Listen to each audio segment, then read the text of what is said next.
National highway number 48 કે જે મુંબઈ અને દિલ્હીની જોડે છે, આ નેશનલ હાઈવે પર શામળાજી નજીક ગઈકાલે અચાનક આ ફ્લાયઓવરના પોપડા ખરી પડ્યા હતા।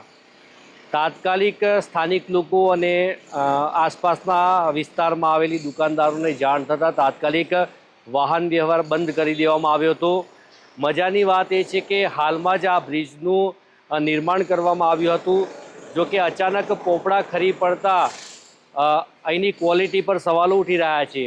હવે પરિસ્થિતિ એ સર્જાય છે કે આ ફ્લાયઓવરને સમારકામ કરવામાં આવી રહ્યું છે, થીગડા મારવામાં આવી રહ્યા છે। હવે આ થીગડા કેટલો સમય ચાલશે તે તો આવનાર સમય જ બતાવશે।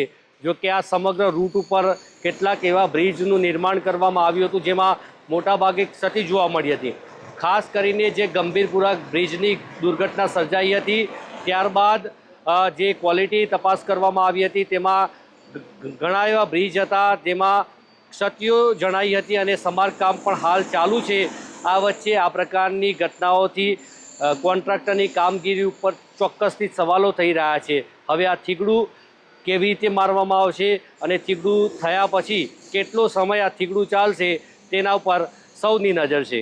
જયમીન સાથે અંકિત ચૌહાણ, મેરા ગુજરાત, અરવલ્લી। નેશનલ